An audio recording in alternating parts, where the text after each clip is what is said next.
नमस्कार दोस्तों, आज हम करेंगे कार्तिक मास के व्रत की कथा।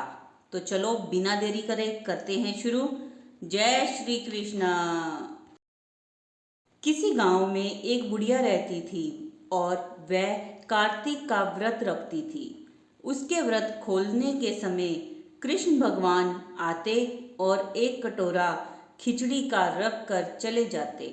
बुढ़िया के पड़ोस में एक औरत रहती थी।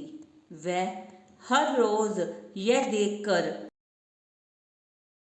ईर्ष्या करती कि इसका कोई नहीं है, फिर भी इसे खाने के लिए खिचड़ी मिल ही जाती है। एक दिन कार्तिक महीने का स्नान करने बुढ़िया गंगा नदी गई। पीछे से कृष्ण भगवान उनका खिचड़ी का कटोरा रख गए। पड़ोसन ने जब खिचड़ी का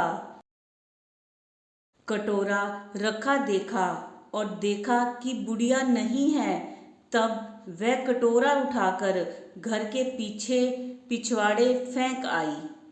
कार्तिक स्नान के बाद बुढ़िया घर आई तो उसे खिचड़ी का कटोरा नहीं मिला और वह भूखी ही रह गई। बार बार एक ही बात कहती कि कहाँ गई मेरी खिचड़ी, कहाँ गई मेरी खिचड़ी, कहाँ गया मेरा खिचड़ी का कटोरा।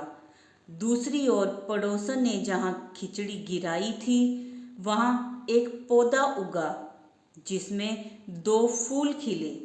एक बार राजा उस ओर से निकला तो उसकी नज़र उन दोनों फूलों पर पड़ी और वह उन्हें तोड़कर घर ले आया। घर आने पर उसने वह फूल रानी को दिए, जिन्हें सूंघने पर रानी गर्भवती हो गई। कुछ समय बाद रानी ने 2 पुत्रों को जन्म दिया। वह दोनों जब बड़े हो गए तब वह किसी से भी बोलते नहीं थे, लेकिन जब वह दोनों शिकार पर जाते तब रास्ते में उन्हें वही बुढ़िया मिलती जो अभी भी यही कहती कि कहाँ गई मेरी खिचड़ी और कहाँ गया मेरा कटोरा। बुढ़िया की बात सुनकर वह दोनों कहते कि हम हैं तेरी खिचड़ी और हम हैं तेरा बेला।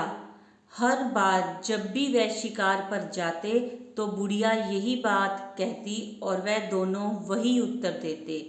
एक बार राजा के कानों में ये बात पड़ गई। उसे आश्चर्य हुआ कि दोनों लड़के किसी से नहीं बोलते, तब यह बुढ़िया से कैसे बात करते हैं। राजा ने बुढ़िया को राजमहल बुलवाया और कहा कि हमसे तो क्या, किसी से भी यह दोनों बात नहीं करते, तुमसे यह कैसे बोलते हैं। बुढ़िया ने कहा कि महाराज, मुझे नहीं पता कि यह कैसे मुझसे बोल लेते हैं। मैं तो कार्तिक का व्रत करती थी और कृष्ण भगवान मुझे खिचड़ी का बेला भर कर दे जाते थे। एक दिन मैं स्नान करके वापिस आई तो मुझे वह खिचड़ी नहीं मिली। जब मैं कहने लगी कि कहाँ गई मेरी खिचड़ी और कहाँ गया मेरा बेला, बेला अर्थात कटोरा, तब दोनों लड़कों ने कहा कि तुम्हारी पड़ोसन ने तुम्हारी खिचड़ी फेंक दी थी तो उसके 2 फूल बन गए थे। वह फूल राजा तोड़ के ले गया और रानी ने सूंघा तो हम दोनों लड़कों का जन्म हुआ। हमें भगवान ने ही तुम्हारे लिए भेजा है। सारी बात सुनकर राजा ने बुढ़िया को महल में ही रहने को कहा। हे कार्तिक महाराज, जैसे आपने बुढ़िया की बात सुनी वैसे ही आपका व्रत करने वालों की भी सुनना।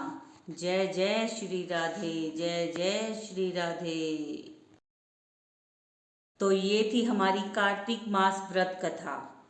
शेयर करें, वीडियो को लाइक करें और चैनल को सब्सक्राइब करें। धन्यवाद।